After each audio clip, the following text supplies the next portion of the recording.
കഴിഞ്ഞ ദിവസം ഒരു എക്സിബിഷൻ്റെ ഭാഗമായിട്ട് ഞാനൊരു സ്റ്റാൾ സന്ദർശിക്കാനിടയായി. അപ്പോൾ ഒരു പക്ഷേ ആർക്കും അതിനെക്കുറിച്ച് ചിന്തിക്കാൻ പോലും കഴിയുന്നില്ലല്ലോ, അതിനെക്കുറിച്ച് അറിയാനും കൂടി താല്പര്യമില്ല. എന്താ സംഭവം എന്ന് വെച്ചാൽ ഇതൊരു 3D പ്രിൻറ്റിങ് ആദ്യമായിട്ട് ബന്ധപ്പെട്ട് എക്സ്പ്ലെയിൻ ചെയ്ത് കൊടുക്കുന്ന ഒരു സ്റ്റാളാണ്. ഞാൻ കുറേ സമയം അതുമായി ബന്ധപ്പെട്ട് അവിടെ കഴിഞ്ഞുകൂടി. ഒരാൾ പോലും, അഥവാ നമ്മുടെ സുഹൃത്തുക്കളിൽപ്പെട്ട കുറഞ്ഞ ആളുകൾ ഒഴിച്ച് ബാക്കി ആരും ആ വഴിക്കേ വന്നിട്ടില്ല. അദ്ദേഹം, ആ സ്റ്റാളിൻ്റെ ഉടമ പറയുന്നുണ്ട്, ഞങ്ങൾ ചെന്നൈയിൽ നിന്നാണ് ഈ കാര്യങ്ങളൊക്കെ ഓപ്പറേറ്റ് ചെയ്യുന്നത്, ഇങ്ങനെ എക്സിബിഷൻ നടക്കുന്നുണ്ടെന്ന് അറിഞ്ഞിട്ടാണ് ഈ കേരളത്തിലേക്ക് വന്നത്. പക്ഷേ ഇവിടെ മലയാളികൾ ഈ ഒരു വിഷയത്തെക്കുറിച്ച് അത്ര ബോധേഡല്ല എന്ന് ഞങ്ങൾക്ക് മനസ്സിലാവുന്നു. അദ്ദേഹം പറയുന്ന ഒരു ബിറ്റർ എക്സ്പീരിയൻസ് ഉണ്ട്. ആരെങ്കിലും എന്തെങ്കിലും ചോദിച്ചാൽ ഇത് ഇന്നതാണെന്ന് പറയുമ്പോഴേ കഥ അവരടുത്ത സ്റ്റാളിലേക്ക് പോവുകയാണ്. കാരണം അതിനെക്കുറിച്ചൊരു ബാലപാഠം പോലും നമ്മുടെ മലയാളികൾക്ക് അത്ര കണ്ടില്ല എന്നുള്ളതാണ്. പ്രിയപ്പെട്ട രക്ഷിതാക്കളോട് പറയാൻ ആഗ്രഹിക്കുകയാണ്, നമ്മുടെ കുട്ടികളെ ഇത്തരം എക്സിബിഷനിൽ കൊണ്ടുപോയി ഇനി വരുന്ന ലോകത്തിനെക്കുറിച്ചൊന്ന് അറിയിച്ചു കൊടുക്കണം. എന്താണ് 3D പ്രിൻറ്റ്? അല്ലെങ്കിൽ ഞാൻ സ്പെൻഡ് ചെയ്ത സമയം ഒരുപാട് കാര്യങ്ങളൊക്കെ അവിടെ ഉണ്ട്. ഒരുപാട് മിഷനറികളും അതുപോലെ തന്നെ ബന്ധപ്പെട്ട മേഖല, കാർഷിക മേഖലയിലുള്ളത്, വ്യാവസായിക മേഖലകളിലുള്ളത് എന്ന് വെച്ചാൽ എന്തൊക്കെ ആവശ്യമുണ്ടോ അതിനൊക്കെ ഉപകരണങ്ങൾ അവിടെ പ്രദർശിപ്പിക്കുകയാണ് ചെയ്യുന്നത്. കോഴിക്കോടായിരുന്നു, കഴിഞ്ഞ ആഴ്ചയാണ് ഞാൻ പോയത്. അപ്പോൾ ആ സംഭവം ഞാനത് കണ്ടിട്ട് ഏറ്റവും കൂടുതൽ വണ്ടർ അടിച്ചിട്ടുള്ള കാര്യം, ഈ 3D പ്രിൻറ്റിങ് മെഷീൻ അവർക്ക് മുമ്പിലുണ്ട്. അതിന് സ്കാൻ ചെയ്ത് കൊടുക്കുന്ന സംവിധാനങ്ങൾ അവരുടെ സ്റ്റാളിൽ തന്നെ ഉണ്ട്. 8.5 ലക്ഷത്തോളം വരുന്ന ഒരു ഡിവൈസ് അവിടെ ഉണ്ട്.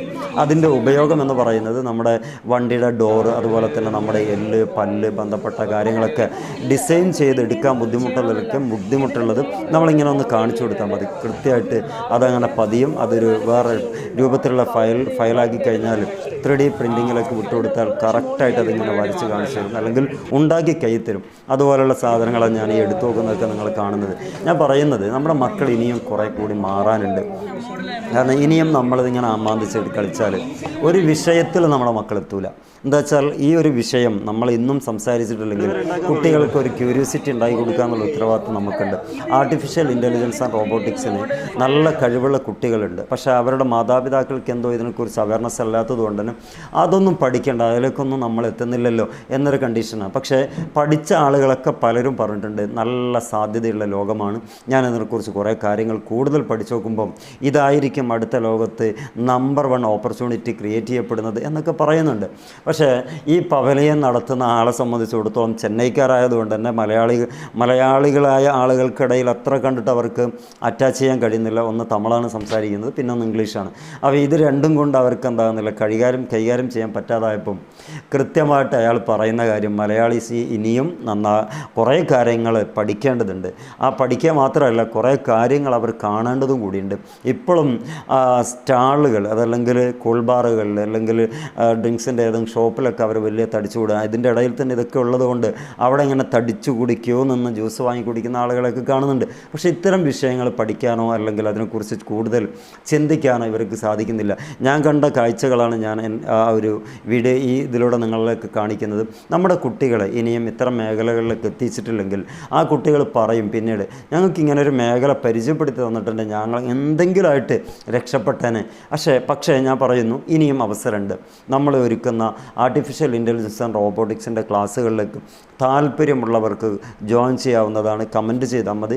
നിങ്ങളുടെ ഫോൺ നമ്പറും കൂടി എൻ്റെ ഇൻസ്റ്റാഗ്രാം അക്കൗണ്ടിലേക്ക് ഇട്ട് തന്നാലും, അല്ലെങ്കിൽ എൻ്റെ നമ്പർ 1947959592 എന്ന നമ്പറിലേക്ക് ഇട്ട് തന്നാൽ ഈ ലോകം എന്താണെന്നുള്ളത് വളരെ വളരെ ഒരു ബേസിക്കലായിട്ട് നമുക്കൊന്ന് മനസ്സിലാക്കാം. എല്ലാവർക്കും സാധിക്കുന്ന ഒരു ലോകമാണ്.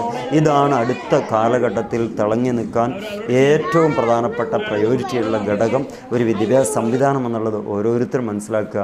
ഏതായിരുന്നാലും ഈ കണ്ട കാഴ്ച, ഈ ഡിവൈസ്, ആ സ്കാനറിന് വരുന്നത് 8.5 ലക്ഷം രൂപയാണെന്ന് ഞാൻ ഇവിടെ പറഞ്ഞു.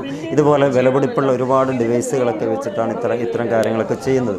പക്ഷേ അത് ഡിവൈസ് വാങ്ങണം എന്നല്ല, മറിച്ച് ഇത്തരം കാര്യങ്ങളൊക്കെ നമുക്കിടയിൽ നടക്കുന്നുണ്ട് എന്നുള്ള ഒരു അല്ലെങ്കിൽ ഇത് ഒരു അവയർനെസ് നമുക്ക് ഉണ്ടാകുക എന്നുള്ളതാണ്. അപ്പോൾ ഈ കാര്യങ്ങളൊക്കെ നമ്മൾ അടുത്തറിയാൻ കൂടെ നിൽക്കുക. മറ്റൊരു വീഡിയോ ആയിട്ട് വീണ്ടും കാണാം. എല്ലാവർക്കും നന്ദി.